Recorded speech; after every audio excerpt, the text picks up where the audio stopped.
Bismillahirrahmanirrahim. Seseorang yang duduk di atas bara api, ya, sampai membakar kainnya, pakaiannya, ya, dan tembus, ya, ke kulitnya, itu lebih baik daripada ia duduk di atas kubur. Ya. Jadi ini merupakan apa? Larangan yang sangat keras. Ya, oleh karena itu jangan sampai ketika kita ziarah kubur atau kita mengantar, ya, jenazah untuk dimakamkan, jangan sampai kita duduk di kuburan, jangan sampai kita berdiri di atas kuburan, jangan pula melangkahi kuburan. Ya, jadi lewat di sela-selanya, ya, seperti itu. Kadang sudah tidak peduli Pak, orang kalau sudah lewat aja di situ, diinjak-injak kuburan saudaranya di situ, ya. Kasihan, ya Pak, ya. Biasanya penuhnya. Saking penuhnya orang yang mengantarkan, ya.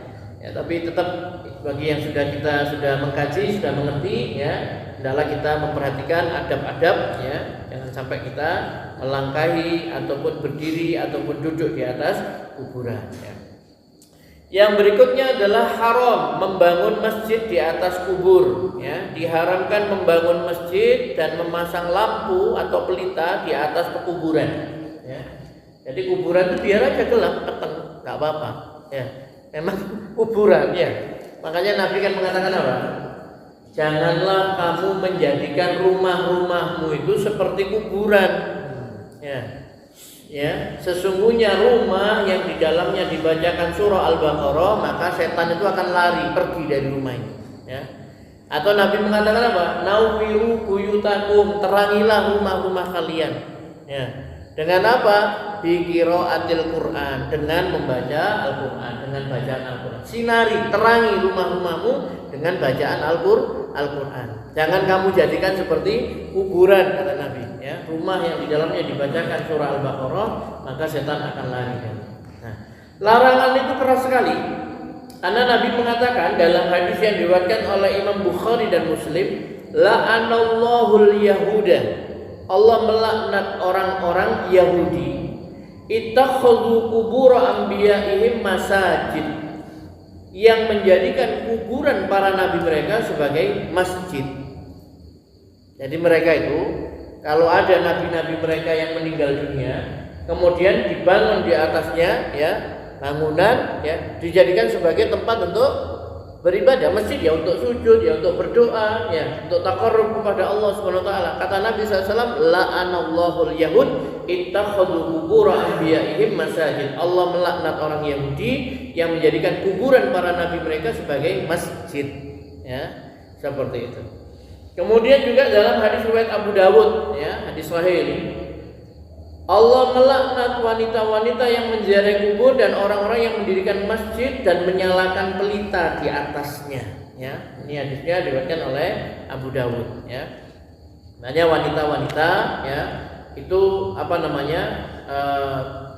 dibolehkan, ya, ziarah kubur, tapi tidak boleh terlalu sering, ya, terlalu sering. Tetapi kalau untuk mengantarkan jenazah sampai ke kuburan, sampai melihat itu dilarang, ya, seperti itu.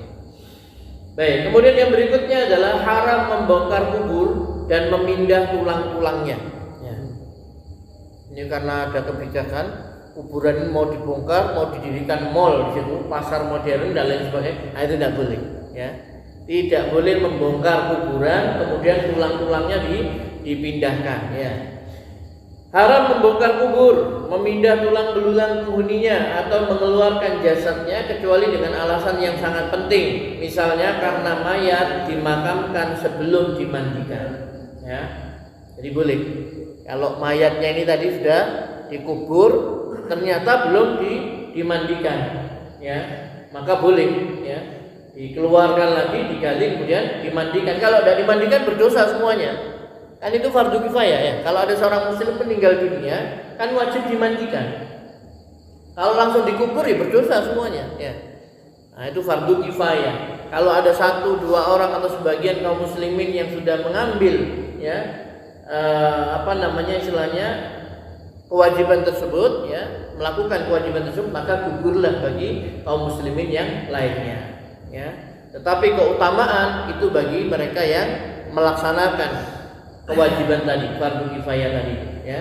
Jadi memandikan jenazah, mengkafani, menyolati, ya, termasuk juga mengubur jenazah, ya, itu adalah merupakan fardu kifayah, ya, yang apabila kewajiban tersebut sudah dilaksanakan oleh sebagian kaum muslimin, maka yang lain gugur. Tapi kalau tidak ada yang melakukan, tidak disolati misalkan, langsung dikuburkan, habis dimandikan, kemudian dikafani, langsung dikubur, berdosa semuanya, ya, seperti itu. Hanya kalau dia ini lupa, tidak disolati, tidak perlu digali kuburnya, cukup dia sholat di atas apa, di kuburnya tadi, ya, mensolati secara gaib, ya, seperti itu. Dimakruhkan memindahkan mayat yang belum dimakamkan dari satu negara ke negara yang lainnya, kecuali bila negara yang dituju itu adalah salah satu kota suci, Mekah atau Madinah atau Baitul Maqdis, ya. Meninggal, ya, di Mekah, kemudian minta dikembalikan, ya, ke mana itu? Indonesia. Enggak, apa itu namanya? Kalau meninggal di Mekah itu kan satu kemuliaan, toh. Yang seorang sedang umroh atau sedang haji, kemudian dia meninggal di salah satu kota suci itu, entah di Madinah atau di Mekah Al-Mukarramah, itu kan suatu kemuliaan dari Allah Subhanahu wa taala, ya. Dia sudah dimakamkan di situ, ya. Malah lebih bagus, ya. Kok malah kepingin dimakamkan di misalkan di Ngujil atau di Samaan misalkan, ya. Ya, seperti itu, ya. Jadi satu keutamaan, ya, seandainya seseorang itu meninggal, ya, di dua tanah suci tadi itu, ya. Karena itu biasanya kan habis kalau orang yang haji atau umroh, ya, habis sholat duhur misalkan, nanti sholat lagi, sholat jenazahnya siapa begitu, ya. Hampir 5 waktu ada sholat jenazah, ya, seperti itu. Rasulullah SAW bersabda, ya, kuburkanlah orang-orang yang terbunuh dalam peperangan itu di tempat mereka gugur, ya. Ini hadisnya diriwayatkan oleh Abu Dawud, ya. Jadi para sahabat dulu berperang di Uhud, ya. Berperang di Uhud, ya.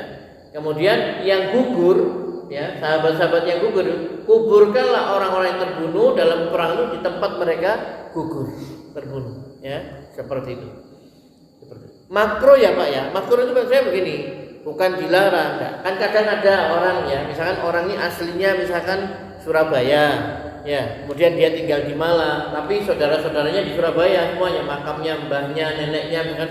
Terus dia berwasiat kepada putranya, ya, nanti kalau saya meninggal, tolong saya dimakamkan di Surabaya dekat nenek, kakek dan sebagainya, ya, ya, seperti itu. Kalau itu masih mudah bisa dilaksanakan, tidak ada masalah, ya. Ya, yang dimakruhkan di sini adalah dari apa? Dari satu negara ke negara yang lainnya. Atau yang menyulitkan lah, yang meninggalnya di Papua minta dimakamkan di Aceh misalkan, ya. Bukan harus naik pesawat dan lain sebagainya, ya. Ya boleh saja, tidak apa-apa, tapi dimakruhkan, ya, seperti itu. Begitu.